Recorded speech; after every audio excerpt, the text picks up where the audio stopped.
Alright guys, today we are working on probably the most popular classical piece in the piano repertory, and that is Beethoven's for Elise.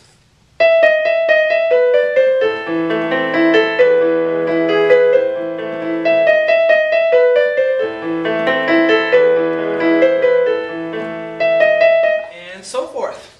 Hello, I'm Sean Cheek. Welcome to my SeanCheek.com videos. I always put the free part 1 on YouTube, and the rest of the lessons for this piece will be on my website, SeanCheek.com. And let me mention, if you have any trouble reading notes at all, sight reading notes, knowing where the notes are on the keyboard and what they're called, you need to do my Sight Reading Boot Camp series, which is also on SeanCheek.com. It's kind of a fundamental jump start to get you reading music better and faster. But let's jump in here, get my highlighter turned on. And we look up here and we see 3/8 time. Now what that means is there's 3 counts in a measure. Okay, 1, 2, 3, 1, 2, 3. We're not counting to 4. Most of the time in most pieces of music it's a 4 for the top number, but it's a 3 here. The bottom number is an 8, and so that tells us the 8th note, which looks something like this with a flag, okay, is going to get the beat. Okay, so an 8th note gets the beat, and let's see, I gotta clear that. Oh, here's my keyboard.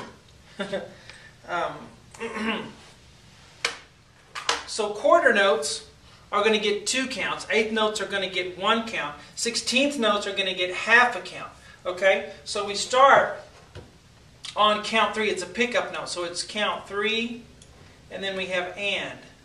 Okay, and then we're just going to count 1 and 2 and 3 and. Okay, 3 and 1 and 2 and 3 and 1 and 2. And you can just keep counting the 16th notes like that throughout the whole piece. 1 and 2 and 3 and. Okay, so those are the counts. These are 16th notes. They get half a count apiece, so it takes 2 of them to make 1 count. That's why we say 1 and 2 and 3 and.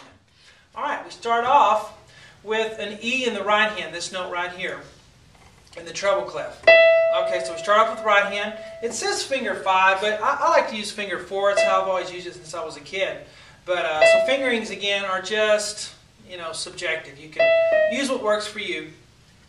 E, then we have a D sharp after that I'm going to play with my 3rd finger. And then we go back to E, then we go back to D sharp, then we go back to E. Okay, so our first notes are E, D sharp, E, D sharp, E. Then we're going to go down to a B. I'm going to use my 2nd finger, but this note on the middle line is a B note, and then up to D natural. Now, okay, this D was sharped, and the rule in music is this D would have been sharp too, because once you have a sharp on a note, it makes it sharp for the whole measure. But since they natural it here, it's not a sharp. Okay, so play a natural D, a regular D, and then we go to C natural. So let's do what we have thus far. E, D sharp, E, D sharp, E, B, D, C. Alright? Play it expressively. Now we get to the next measure. Let's continue with the right hand. Here we have an A note. Okay? Just play that with your 1 finger, your thumb. A. Okay? The next 3 notes in the right hand, starting right here, are C, middle C, and then an E, and then an A. And you want to look at those kind of as a chord pattern here. C, E, A. See how I already get my fingers lined up to play those notes? I get them on the keys. Ba, ba, bum. Okay? Now let's look at the left hand. People always have trouble reading bass clef. My Sight Reading Boot Camp series is great for making sure that you know your left hand well. But let's look at the first one here. It's an A note down here. It's in the bottom space of the bass clef. Here's the middle C, here's the next C. So this is the A you want with your 5th finger, your pinky finger. And then we're going to go up to an E note in this space. Okay, and I'm going to play that with my pointer finger, my 2 finger. Then I'm going to go up to an A note, the higher A octave. So this is an A with the thumb. So I have A, E, A. Okay? Now, if you notice, you're going to play your hands together right there, and then it just goes left, left, right, right, right. So we play together on the first one, and then left, left, right, right, right. Now I'm holding the pedal down, the damper pedal. If you have a keyboard like I have, you can plug in a foot switch, press it down, and hold the notes so they keep ringing. If you have a regular piano, you can press the damper pedal on the right side. So it's the pedal on the right, and it will sustain for you. Hold those notes down. Okay? So let's do what we have thus far. 1 and 2 and 3 and 1 and 2 and 3 and... Okay? Alright, we'll move on to a B note in the right hand. So we have a B right there. Okay? So that's a B, and that's kind of a continuation of this. C, E, A, B. It's just the next note. Let's take a look at this right here, another chord pattern. We start off with an E, and then a G sharp. Okay? So here's a G, and this is a G sharp. I'm going to play it with my 2 finger. And then the B, following it, is the next note. That makes an E major chord, those of you who know chords. E, G sharp, B. Okay? Alright, let's look at the left hand for these 3. We start off with a low E note. So this first note we have way down here, E. And then we go up an E octave. And we play that with 5th finger and then your 1 finger right there. E, E. Now to get this G sharp, I'm simply going to cross over with my 2 finger like that. See how you cross over from one to the next? E, G sharp, I cross over. Now let's put hands together. Of course, we've got to play together there. So together, left, left, right, right, right. Again, together, left, left, right, right, right. Now let's go from the beginning, okay? So we'll start here and go all the way to there. 3 and 1 and 2 and 3 and 1 and 2 and 3 and 1 and 2 and 3 and... Okay? Continuing on, the next measure. We have a C note here in the right hand.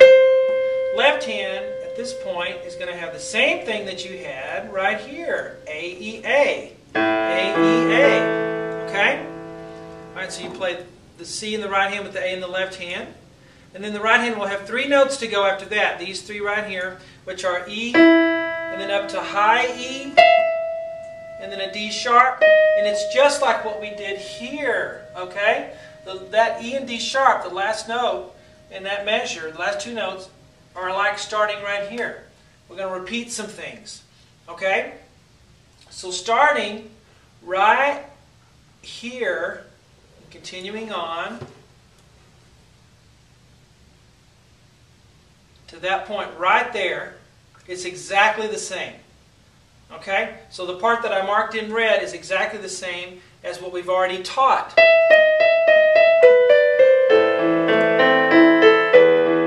Now, right here in this edition, they have a D note here. I've always played it as an E. So if you were my personal student, I would put an X on that note, put an E. An edition just means, you know, there are different copies. Way back then, they just hand copied everything, and sometimes it would be a note difference, a discrepancy. And I think we've all heard it as an E, so I would change this D note to an E. Okay? And then C, B, A. So E, C, B, A. Now when you play that A, you're going to play left hand A, E, A. So, alright, then it would repeat. So we take a look here. I'm going to put this back again so you remember to do that as an E.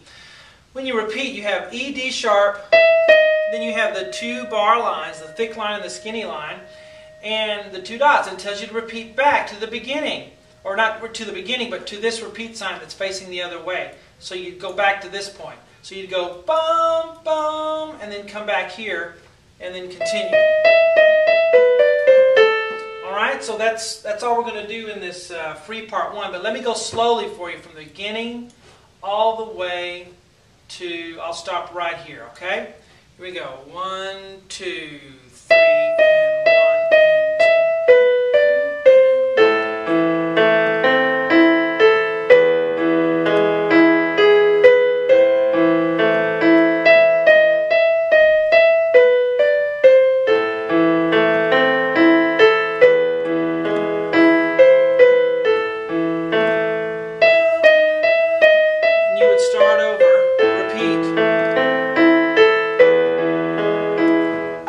that's it for the free part 1. I hope you enjoy it. I'll see you on SeanCheek.com.